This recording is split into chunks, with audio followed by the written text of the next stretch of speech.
Bueno, lo que quisiera decir es que siempre pienso en Nicaragua, a pesar de que casi no vivía en Nicaragua, pienso en Nicaragua, me interesa muchísimo lo que pasa en Nicaragua y esta es una de las razones por que accedí a estar en este programa porque soy básicamente tímida, pues. Entonces, solo quería comunicarle a los nicaragüenses que todos los nicaragüenses están en mi corazón y que espero que algún día se solucione el problema de Nicaragua. Y ese es mi mensaje, pues. Decir que es hora de iniciar la sorpresa que voy a entrevistar hoy en día. Hoy voy a tener el gran gusto y el mucho orgullo de que me acompañe mi hermana Salvadora Somoza Urcullo. Bienvenido, Salva.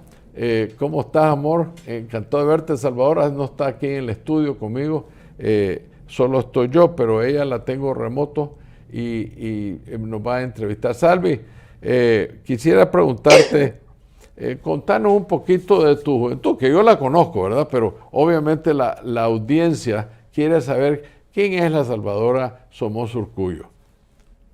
Bueno, gracias por invitarme al programa. Eh, y te quiero decir que admiro muchísimo tu ambición por querer ayudar a la libertación de Nicaragua. Así que es un honor para mí estar en tu programa. Eh, repetime la pregunta, Álvaro. Es que quería que nos contaras un poquito de vos, de tu juventud, de tu vida. ¿Quién es la Salvadora Somoza Urcullo? Bueno, yo nací en Nicaragua. En ese entonces, cuando éramos pequeños, vivíamos en la curva con mi abuelo Tacho. Bernabé, los cuatro primeros hermanos nacimos en la casa. Eh, mi tío, mi tío, Fernando Velespáez. mi tío Fernando Vélez Páez era cirujano y él llegaba a la casa cuando ya mi mamá tenía los dolores y mi papá era su asistente. Mi papá nos bañaba y hacía todo el show de ser el enfermero y con siempre con muchísimo amor a sus hijos. Después, cuando creo que cuando nació Álvaro, Álvaro fue el primero de nacer en la presidencial. Sí, el Eh, único, porque después el vino único, Fernando y ya nació en el Hospital del Seguro. así es correcto, Gerardo, no sé, creo que Gerardo nació también en el en hospital hospital, y Eduardo igual. O sea que sí, los cuatro mayores, es que hay que decirle a la audiencia que cuando mis padres se casaron, vivieron pues mi mamá con sus suegros, mi papá con sus padres en la residencia del jefe director de la Guardia Nacional, que en ese tiempo era el general Somoza. Años después subió a la presidencia y estando ahí nací yo y luego vino, bueno, mi mamá tuvo un problema después de mí, por eso hay 3 años de diferencia entre Fernando y yo. Fernando, Gerardo y Eduardo, los tres menores, nacieron ya en hospital. Pero contame, Salvi, un poquito, una vez que salimos de ahí y te fuiste a estudiar, ¿qué perseguiste? ¿Qué carreras andabas buscando en ese momento? pues en realidad salí de Nicaragua a los 12 años a una escuela Secundaria. religiosa secundaria, sí, y ahí pasé 5 años con un gran compañerismo de muchachas todititas católicas y, y fue una experiencia increíble para mí porque toda mi vida en Nicaragua había vivido como en una jaula y, y como un pájaro que no sabe que la vida es distinta porque naciste en una jaula. Entonces, el tener la libertad en los Estados Unidos y conocer otros mundos fue fascinante para mí. Después, cuando me gradué de high school, ya había muerto mi papá, entonces Mi mamá pensó que no estaba preparada por el shock de la muerte de mi papá, que no estaba preparada para ir a la universidad. Entonces me fui a pasar un año a Suiza a un finishing school y después me vine de regreso para Nueva York y fui al Parsons School of Design. Después me fui a New York University y ahí fue que conocí a mi marido, el padre de mis hijos. Tengo 3 hijos. Una hija que vive cerca de mí en Naples. Tengo un hijo en California, en San Francisco, y una hija en Los Ángeles. Todo Esa el es mi, mundo, esa es mi ahijada, la Tessa. sí. ¿Cómo los vine a hacer a esos muchachitos? Parece mentira que ya son adultos y que tienen hijos y que vos sos abuela. Bueno, te voy a contar una gran historia.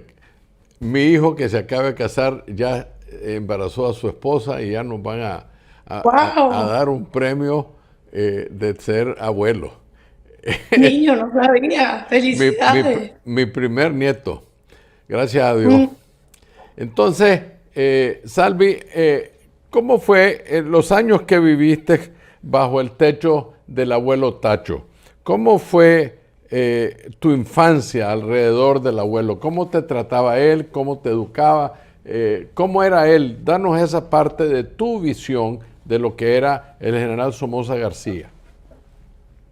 Bueno, la primera vez que yo recuerdo que me di cuenta de que éramos una familia diferente fue cuando tenía como 5 años y iba en el carro con mi abuelo y mi papá. Yo estaba en el centro de los dos.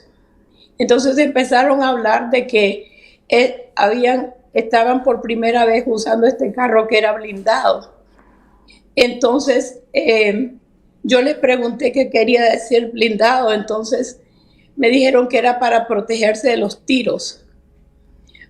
En realidad, para una niña esto fue bastante chocante porque, porque realicé que obviamente estamos en peligro y, y pues eso fue un pequeño shock que con años me recordé de esa historia, pero me imagino que por muchos años lo había escondido en el corazón porque era una experiencia algo fuerte. Mi abuelo siempre fue un abuelo súper cariñoso. Tenía especialmente cariño por Bernabé y por mí porque vivíamos con él. Y amaba a mi mamá. Mi mamá y él tuvieron una gran relación, a pesar que mi mamá, la familia de mi mamá no había sido somocista per se. Así que después mi abuela Salvadora también fue una gran influencia en mi vida porque fue una mujer muy fuerte y, y siempre me quiso mucho. Eh, ¿Qué más te podría decir de mi abuelo? Hay tantas memorias, pero lo importante es ese sentido que contás de que era un hombre dulce. Yo me acuerdo una pequeña anécdota, pues que llegó a recogernos al chalet cuando ya nos fuimos de la presidencia. Vivíamos en una casita que había comprado mi papá a la orilla de la embajada americana, En la laguna de a la Tizcapa. orilla de la laguna de Tizcapa. Y me Mm. acuerdo que mi abuelo llegó, fíjate que yo tenía 4 años. Mi abuelo llegó y le dijo a mi mamá, dame los chavalos que voy para La Calera. La Calera, aquel ojo de agua que queda por la Escuela de Agricultura, ¿verdad? Por el aeropuerto. Y entonces mi mamá le dijo, ay, general, no les he empacado nada. Ay, déjalos que se vayan desnudos o en calzoncillos. Y así nos llevó. Nos fuimos vestidos con unas toallas y llegamos a La Calera y por supuesto todo el mundo en pelotín chungumulum al agua, que era divina aquella presa que hicieron. ¿Te acordás vos de La Calera? Perfectamente. Y me acuerdo también de cuando el presidente, no, yo creo que era vicepresidente Nixon, ¿no? Sí, Nixon Contar ese llegó. cuento que es muy ameno.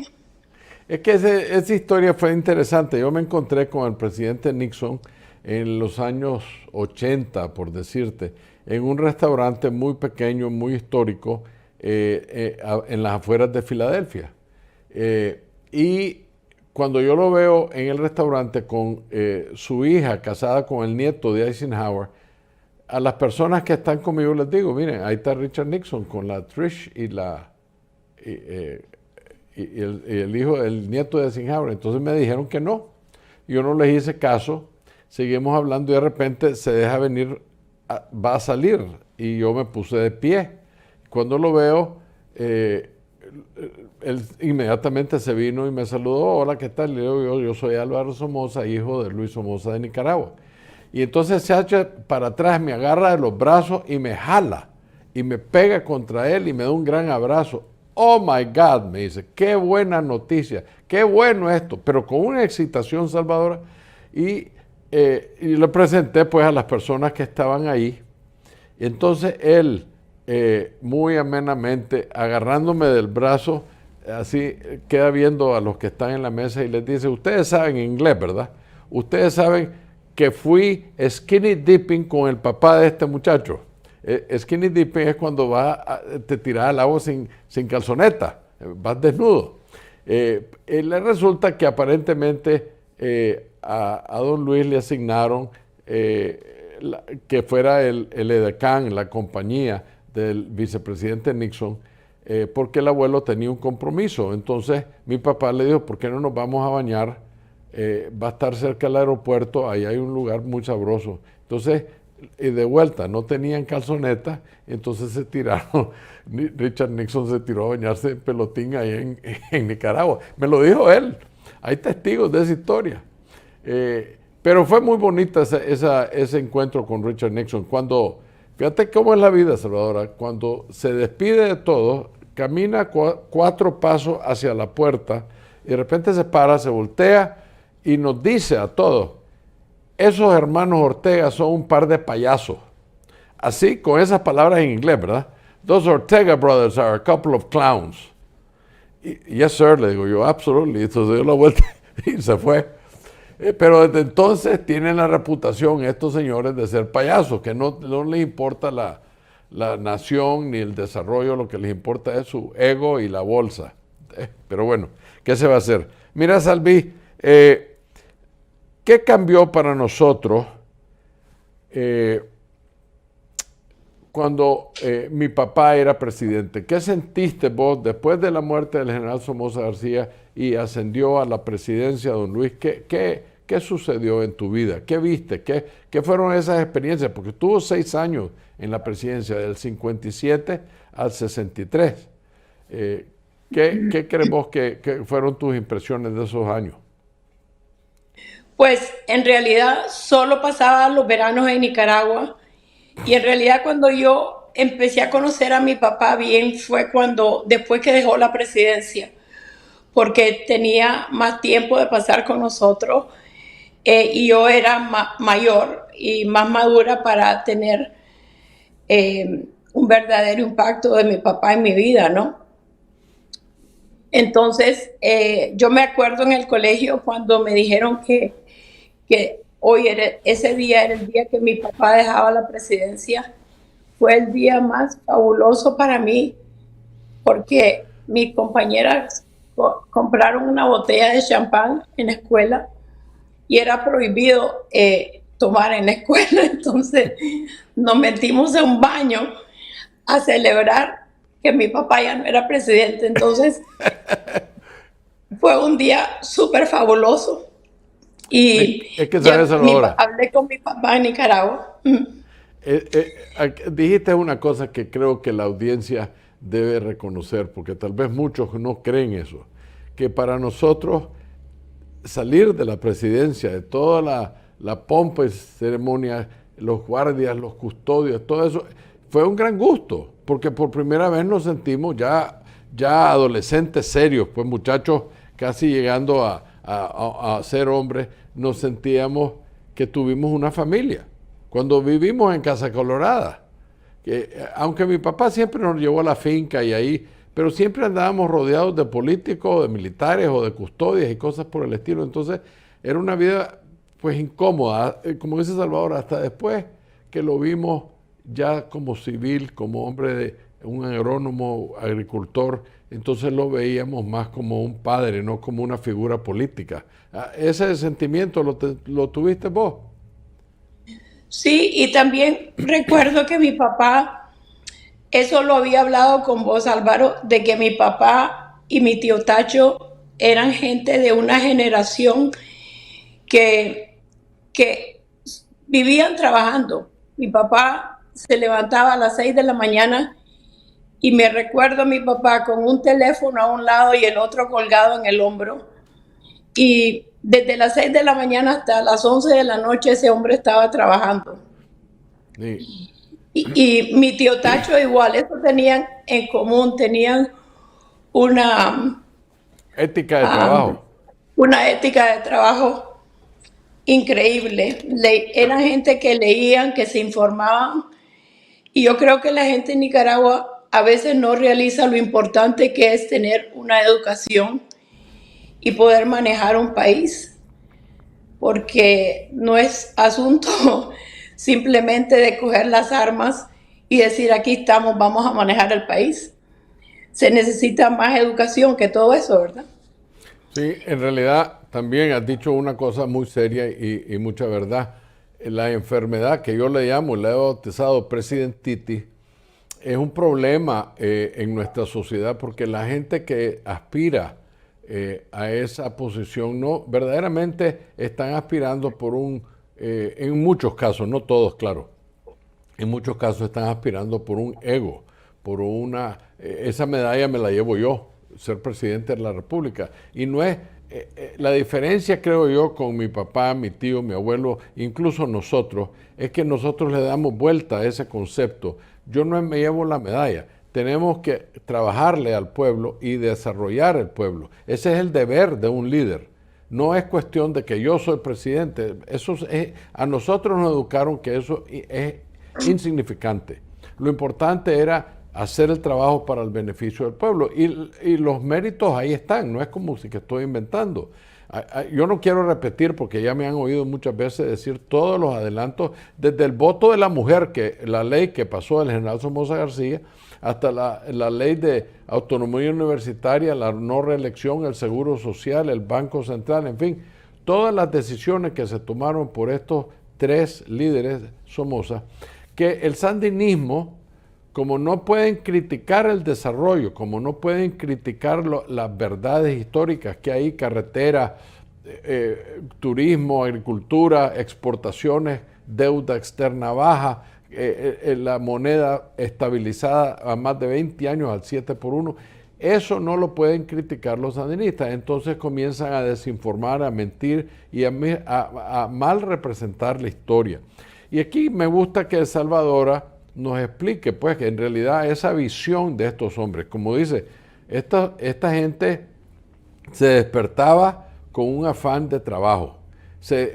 Vivían platicando, conversando. Yo me acuerdo de mi papá, vos te acordarás, Salvadora, cuando en la mañana llamaba a novedades y le preguntaba, cuénteme cuáles son las historias que van a salir. No había salido del periódico todavía, pero él ya estaba, porque él en un tiempo manejó Novedades, que era uno de los periódicos de Nicaragua. Habían como 4 o 5 periódicos en esa época.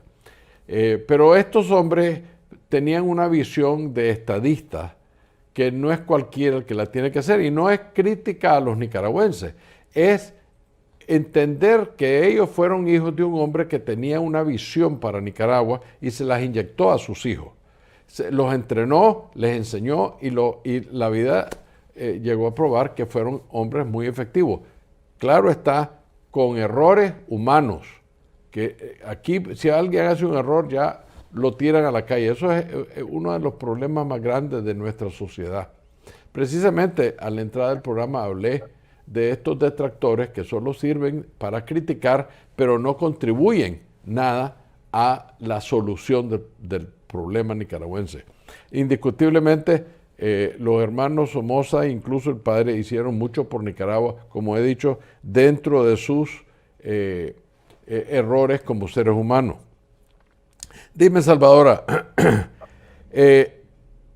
la razón de que mi papá aconsejaba o aconsejó a nuestro tío a no correr hacia la presidencia ¿qué nos podés contar? Originalmente, pues estamos hablando del año 66, 67, que fue donde subió a la presidencia el general Somoza. ¿Qué había detrás de todo eso que vos te acordaras? Bueno, la verdad es que mi papá, tuvo una misión, y es que los errores que cometió su padre no los podía criticar porque era su padre. Sin embargo, su ejemplo, en cierta forma, fue una crítica para avanzar al país y hacer el país democrático.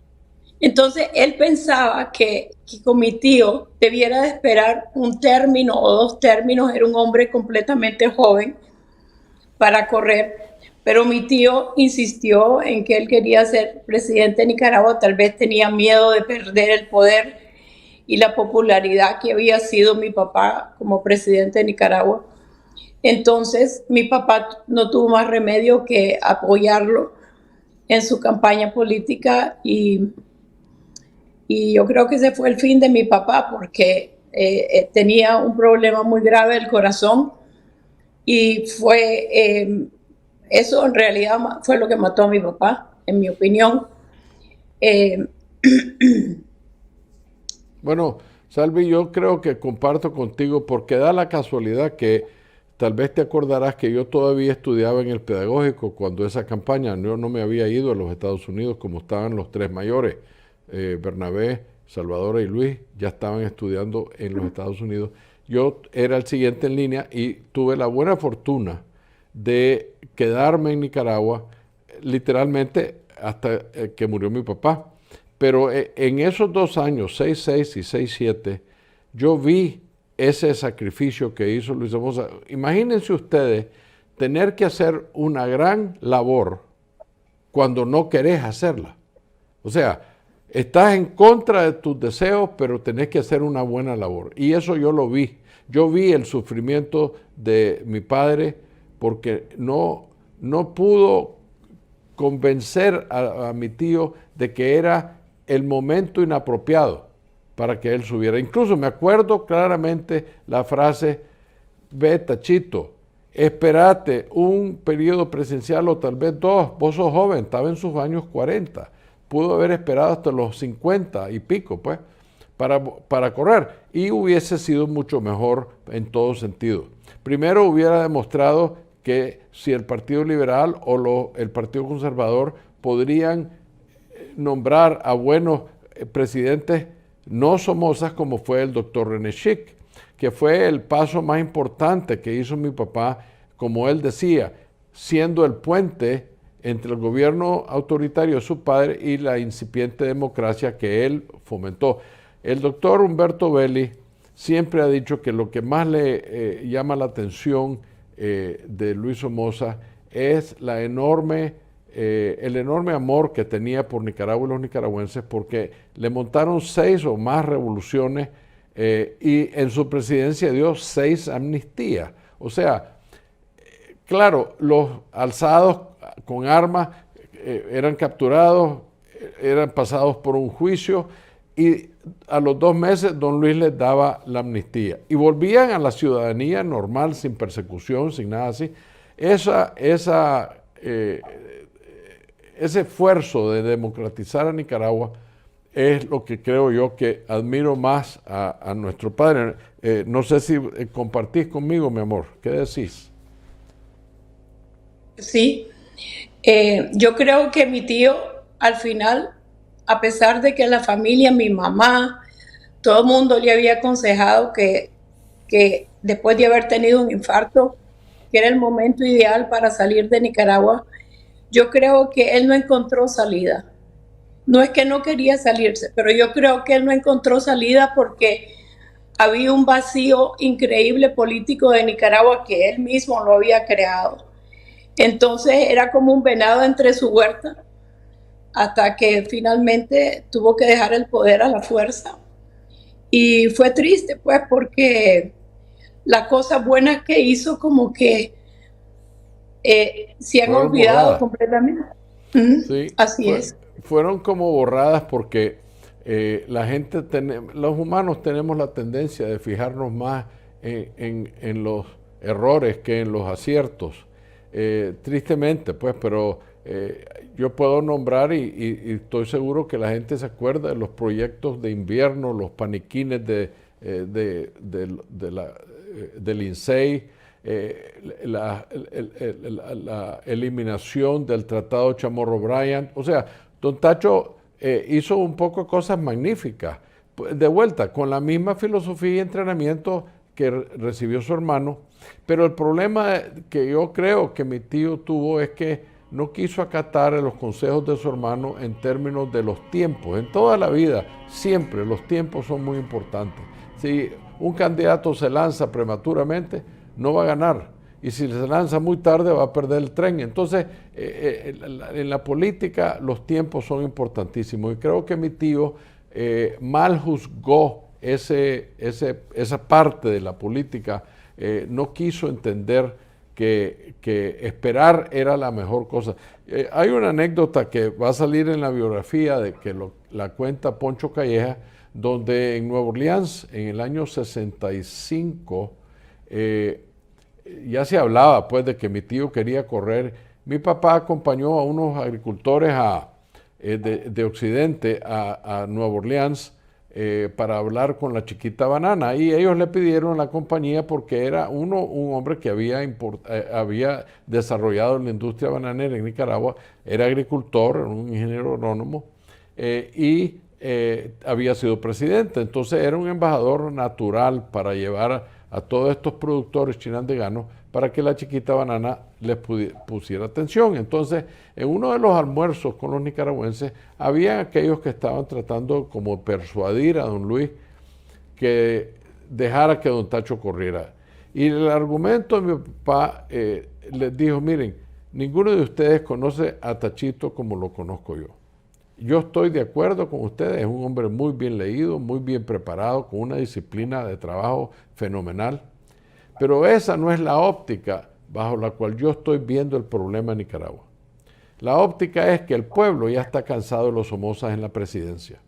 En el año 65 se lo dijo a ese grupo de agricultores de Occidente, y entre ellos está el ingeniero Callejas de Chong, Alfonso Callejas de Chong, un gran amigo de mi familia, un gran amigo mío, aunque podía haber sido mi padre, pero yo me hice muy amigo de él en el exilio, lo quise mucho, quiero mucho a su hijo, que es un buen compañero mío de mucha vida, y a su hija también. En fin, yo conozco muy bien esa familia y fue interesantísimo oír las anécdotas de ese señor.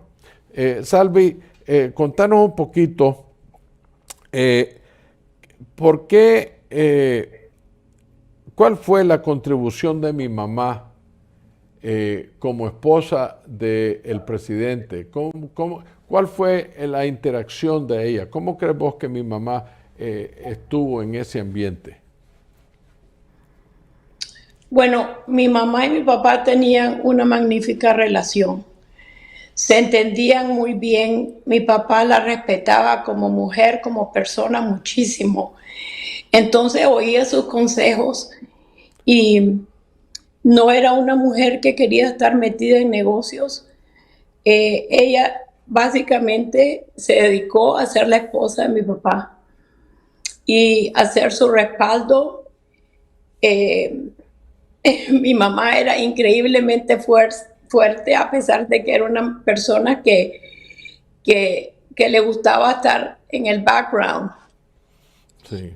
Pero sin mi mamá, mi papá no hubiera sido tan ¿cómo se dice? Successful. Exitoso. Tan exitoso como lo fue, porque le daba a él, con todos los hijos, una gran calma en su vida. Entonces mi mamá fue sumamente importante en la vida de mi papá. Y en la vida de nosotros, porque... Y en la vida de nosotros, por supuesto. Perdimos a nuestros padres muy jóvenes. Yo tenía 15 años. Mi mamá pasó a ser una combinación de padre y madre. Y fue una mujer muy astuta, considerando que de la Asunción no pasó, ¿verdad?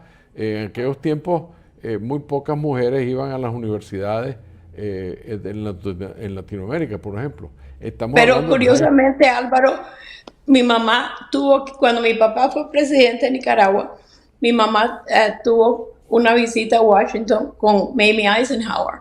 sí, Entonces, mi mamá no hablaba inglés entonces consiguió un profesor de la Escuela Americana de Nicaragua y en 6 meses aprendió a hablar inglés. sí. Increíble. Vos ¿Te tenés acordás? mucho más conocimiento de eso, pero yo me acuerdo Sí, porque ese profesor, en un momento dado, mi mamá, creo que cuando estábamos en Casa Colorada, decidió que nos fuéramos al americano un año como para ayudarnos con el inglés, pero nos sacaron del pedagógico al americano. Y ahí conocí a ese profesor. Era muy sí. simpático, creo que su nombre era Downing, Mr. Downing o algo así. Pero era un señor mayor y es cierto. Doña Isabel era una mujer muy leída. Acuérdense, Exacto. Era una mujer muy culta, leía historia y tenía una memoria privilegiada para eso.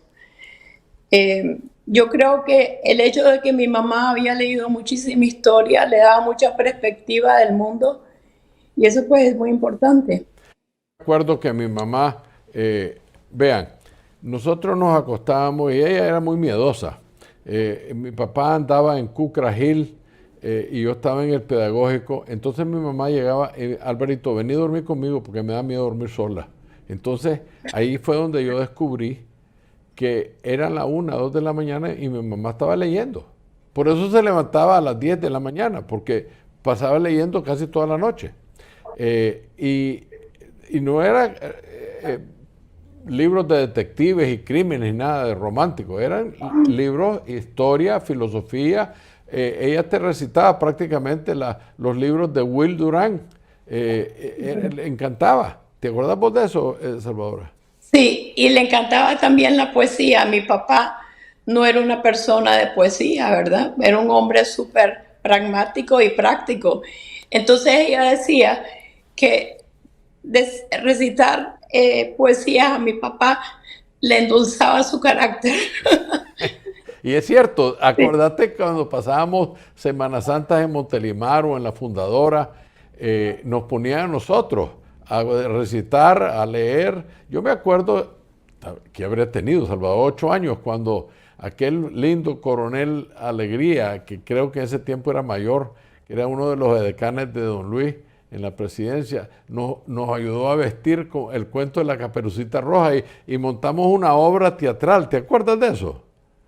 Perfectamente, teníamos una institutriz española, entonces ella hacía el guión y todos los disfraces eran hechos a mano y Sí. el pelo era hecho de ¿cómo se llama? El musgo que cae de los árboles Sí, ahí en en Matagalpa. el trópico hay mucho.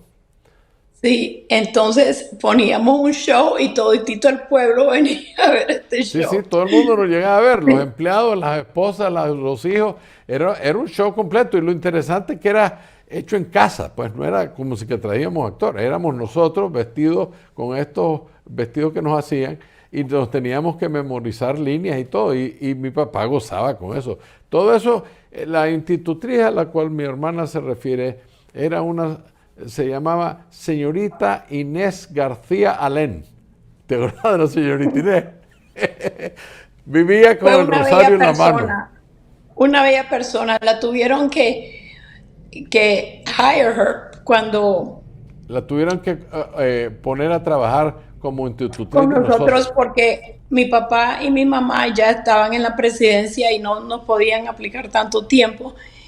Entonces esta mujer fue maravillosa porque ella no tenía partido, ella a todos nos quería de la misma manera. Entonces yo como era una niña hiperactiva, entonces ella me enseñó a tejer para calmarme la actividad y, Era y muy tengo los cristiana. mejores recuerdos.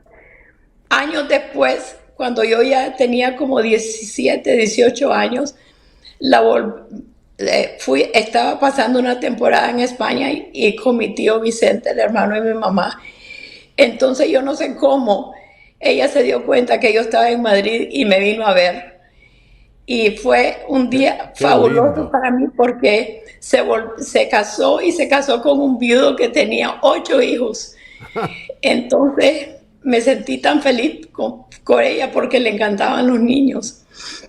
Sí, ella era una mujer encantadora, muy, muy cristiana, muy católica. Vivía con el rosario en la mano y nos Sí. hacía hacer las tareas de catecismo y qué sé yo del pedagógico. La señorita Inés, yo me acuerdo, tal vez vos no te acordás, Salvadora, cuando mi papá estaba haciendo Altamira, que tenía una camioneta GMC Zancona, de aquellas altas de aquellos tiempos. Y en el último asiento, fíjense bien, sin aire acondicionado, en el último asiento atrás iba sentada la señorita Inés y mi mamá embarazada, tejiendo aquellas agujas larguísimas que tenían. Y entonces a veces la camioneta pasaba en los fangales del Sonsocuite de Altamira y brincaba y se movía y mi mamá decía, Luis, por favor, nos vas a matar. Y entonces mi papá le decía, eso es masaje para las tejedoras. ¿Te acuerdas de ese cuento? Había mucho humor, mucho cariño, verdaderamente mucho amor en nuestra familia. Eso fue una de las grandes lecciones que nos dieron. Y yo creo que la otra lección es que la gente tiene la impresión de que nosotros vivíamos con un gran lujo. Mi papá y mi mamá gastaban nuestra educación porque lo consideraban súper importante, pero por ejemplo, si yo le pedía una cosa especial a mi papá, como una vez le pedí un tocadisco, y entonces me dice, pero si ya tenemos un tocadisco en la sala, pero decía, pero papá, no te gustan los Beatles, no los puedes escuchar. Entonces, bueno, me dice, anda con el chofer a ver cuánto cuesta un tocadisco. Imagínate vos. Yo Eh, creo que gasté $50 y le parecía carísimo aquello. Entonces, todo lo que la juventud viene hoy con Gucci, con esto, eso yo jamás lo conocí. Nuestras vidas eran Nunca. completamente sencillas. Yo he contado la anécdota que el zapato más caro que tenía mi papá era Floorshine, que era el zapato Verídico, de cualquier hombre. verídico. Nunca anduvo con tufos de Gucci, Pucci y todas esas locuras. Nada. Los trajes de sacos de mi papá se los hacían en Managua, diferentes sastres. No, pero este cuento de mi papá es como bastante divertido. Cuando mi mamá iba a hacer un viaje, yo creo que fue para México, de un viaje presidencial, entonces mi mamá se compró unos vestidos de diseñador, de Dior y yo no sé qué. Entonces mi papá, claro, estaba contando lo que le iba a costar todos estos vestidos de mi mamá. Entonces mi mamá se los modeló en la casa y entonces mi papá decía, 2 vacas, 3 vacas. ¿Te acordás, Álvaro? Perfectamente. Sí. Es que es necesario que la audiencia se acuerde que don Luis y don Anastasio y mi tía Lilian, pues no nacieron en lujo. Aunque eran hijas o nietos de los de baile de León, mi abuelo Tacho era un hombre muy frugal, no era un hombre que gastaba a lo descosido. No tenía esos afanes y se los pasó. Mi papá nos contaba que él muy pocas veces se levantó con regalos de Navidad, en Navidad, ¿te acuerdas? Y por Verídico, eso, él siempre recordaba con muchísimo cariño a mi tío Henry de baile, mi tío Luis Manuel, porque ellos estaban estudiando para ser médicos en Filadelfia. Y entonces cuando venían a Nicaragua le traían los regalos a mi papá y a mi tío Tacho porque mi abuelo y mi abuela no les compraban muchos regalos. sí, Y mi papá siempre se acordaba lo lindo que habían sido los tíos con ellos. los tíos, sí. Es que en Sí, realidad esta generación de hombres y mujeres fueron educados con otros ideales, un concepto de amor a la patria que se ha perdido completamente, el patriotismo. A mí me da risa cómo hay todos estos locutores en las redes sociales que viven vociferando horrores contra otras personas, supuestamente están para ayudar a la unidad de Nicaragua y no hacen nada, solo serrucharle el piso a la gente. Y eso es una tragedia, porque no vamos a poder unirnos y pelear contra el sandinismo. Y no estamos hablando de armas ni nada, estamos hablando de unidad nacional por el divisionismo de estos detractores que viven criticando y no ofrecen ni una letra de una posible solución. Entonces, No, yo creo que agua, ya sea en la ciudad como en los pueblos, hay líderes. Lo que claro, están callados por miedo. Y los nicaragüenses tienen que comprender, no se unen como hermanos, ya sean amigos, enemigos.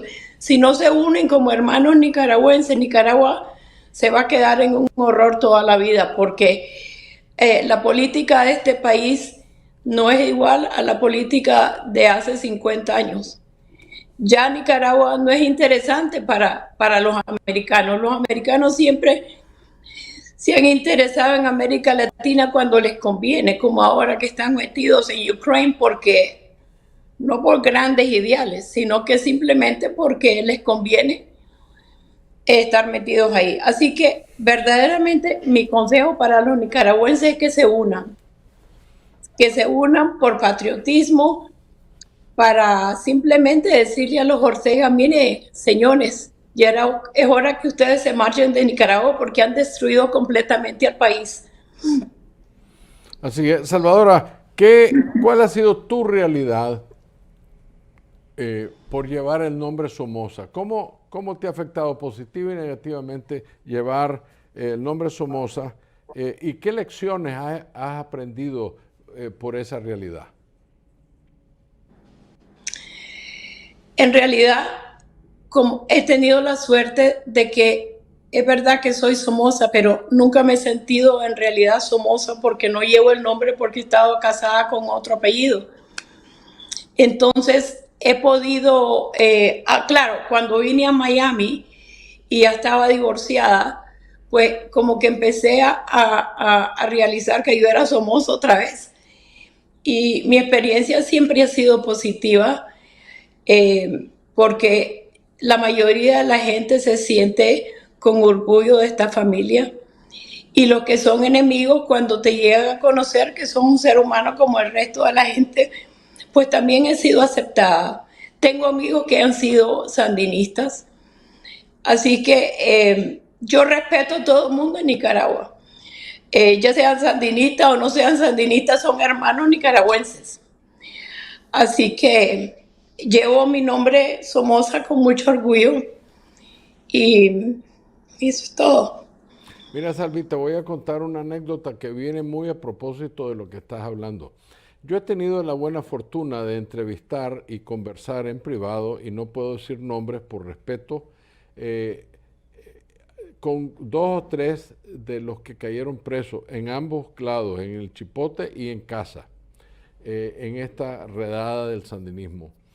Y lo que hemos dicho en este programa un sinnúmero de veces, y es más, tú y yo lo hemos platicado, que la gran mayoría, yo diría por lo menos el 70% de todos los soldados, de todos los policías, no están de acuerdo con las cosas que se están haciendo en Nicaragua.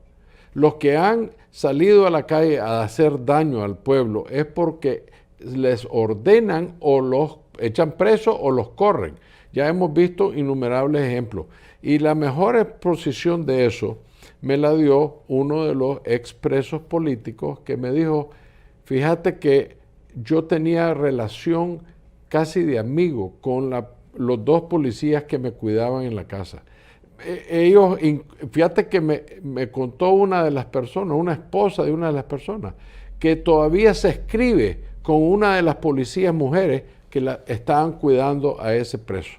Y le decía que le daba vergüenza tener que entrar a la casa y revisar las gavetas donde tenían los calzones, los brasieres de la señora, la ama de la casa. Y estos policías se sentían avergonzados de la crueldad con la que los obligaban. Y como tienen hijos y familias y no pueden simplemente levantar y desaparecer, entonces tienen que hacer ese esfuerzo, pero muy sufriendo. Por eso yo digo que la caída de este gobierno no es tan difícil como ellos mismos dan a creer. Yo creo que están enormemente débiles y un buen empujón los bota. Pero nosotros tenemos que seguir tratando de unir a los nicaragüenses. Y me gusta mucho lo que dijiste Las lecciones que se han aprendido de todo eso, esa es una de las grandes lecciones, que no todo el mundo que está en el gobierno sandinista es malo, están ahí por necesidad y en muchos casos resienten que los obliguen a hacer las barbaridades que le han hecho. Esa es una de las buenas lecciones que se ha aprendido de este desastre. ¿Cómo era la relación tuya en lo personal con mi papá? Ya cuando eras adulta, pues cuando mi papá bajó de la presidencia y vos estabas en high school, ¿cómo era esa relación? Porque vos siendo la única mujer en mi casa, nosotros tus hermanos siempre te veíamos como alguien especial. Yo creo que ese mensaje lo recibíamos de mi papá sin palabras. Bastaba ver cómo él trataba a mi mamá y cómo te trataba a vos. Y siendo las dos mujeres en nuestras vidas, bueno, y a mi abuelita Mime. Eso fue, ahí hay una lección. En realidad, yo tuve el privilegio de no tener competencia, Sí. porque no tenía otra hermana. No solo cada vez que mi mamá quedaba embarazada me decían, vas a caer del trono. Y eso para mí era como que ya no me iban a querer. Entonces me metí al baño a rezarle a Dios que fuera un varón. Y en realidad mi mamá regresaba y era varón. Entonces, ¿Te escuchó el Señor? Sí, definitivamente. Entonces, claro, yo me sentía súper adorada por mi papá y mi mamá, pero mi papá lo lindo que me dio a mí es que me tomaba en cuenta. Muchas veces en las familias latinas las mujeres como que no deben aprender ciertas cosas. Mi papá me llevaba al ingenio, me enseñaba la agricultura, me enseñaba todo, pues como que yo fuera un hombre más. Entonces eso me hacía sentirme a mí importante como mujer independiente. Eso, de todos los mensajes que mi papá me dio, creo que la independencia fue la más importante. De que no importaba que vos fueras mujer o hombre, tenías que valerte por ti mismo, y yo lo he hecho toda mi vida. Así que esa fue la mejor lección de mi papá. Exacto, y tratar de ser... Salvi, ¿te acuerdas tú que nosotros teníamos la abuela materna que se llamaba doña Amalia Rodríguez de Urcuyo? Era muy, bueno, vivía con nosotros. Cuando ya nosotros teníamos uso de razón, nos acordamos que mi Mime, como le decíamos, vivía con nosotros. Y para mí era siempre interesante que cuando yo acompañaba a mi papá a la finca o a algún meeting político, nos encantaba andar con él porque era alegrísimo. Primero tenía un gran sentido de humor y vivía haciendo bromas y chistes que hacían reír a todo el mundo. Y entonces entrábamos a la casa en el carrito de él. ¿Y quién eran los que andaban? Eso es después de la presidencia. El chofer, un edecán, mi papá y yo. O tal vez la Clementina Arce, alguien político. Pero entrábamos a la casa y ¿qué hacía mi papá? Se bajaba del carro y se iba a saludar a su suegra, que vivía en otro edificio dentro de lo que le llamaban la mansión Luis Somoza, que de mansión no tiene nada, pero ahí vivía, le hicieron un apartamento a doña Amalia, tenía su propio baño, su sala, su aposento, una terracita atrás, y entonces mi papá se bajaba del carro y se iba donde su suegra, le daba un gran beso, un abrazo, le preguntaba cómo estaba, y aquella señora se iluminaba de felicidad como este hombre siempre la tomaba en cuenta, lo que vos bien decís. Eso era una de las cosas lindas de don Luis. Y mi mamá nunca fue una mujer celosa, todo lo contrario, le encantaba ese gesto de mi papá con su madre. ¿Vos tenés esa memoria? No, y para nosotros tener a mi abuela en la casa era muy bueno porque mi papá y mi mamá siempre estaban ocupados, y cuando llegábamos a la casa estaba mi abuela, siempre podías hablar con mi abuela, y era una persona muy especial mi abuela. Era una señora, imagínate que nació en the 18th century, pues, en the 19th century, ¿verdad, Álvaro? Sí, 19th century, 1890 y algo. correcto. Y sin embargo era una persona que era vegetariana, hacía ejercicio todititos los días. Es decir, mi abuela era increíble, ¿verdad, Álvaro? Sí, fíjate Era que un encanto, yo una me mujer acuerdo, súper dulce. era muy, muy, muy digna, no era mujer pública, le encantaba su privacidad. Y cuando venía mucha gente a mi casa, que era natural porque mi papá siendo político se rodeaba de gente, mi mamá, mi mime salía en carrera y se iba a meter a su apartamento y llamaba a la puerta para que no la viniera a saludar. Era, Así era muy privada, era muy insociable, sí, sí, muy, muy sí, privada, la mime, pero una mujer lindísima. Fue muy linda sí. su juventud, fue una de las damas de Centroamérica, una cosa así, hay un reinado que tuvo, como mi mamá fue reina del Terraza, la novia del Terraza, era mujer muy guapa. Bueno, Salvi, estamos llegando al final del programa, desafortunadamente. Tal vez nos ofreces tus últimas palabras. Bueno, lo que quisiera decir es que siempre pienso en Nicaragua, a pesar de que casi no vivía en Nicaragua, pienso en Nicaragua, me interesa muchísimo lo que pasa en Nicaragua y esta es una de las razones por que accedí a estar en este programa, porque soy básicamente tímida, pues. Entonces, solo quería comunicarle a los nicaragüenses que todos los nicaragüenses están en mi corazón y que espero que algún día se solucione el problema de Nicaragua. Y ese es mi mensaje, pues.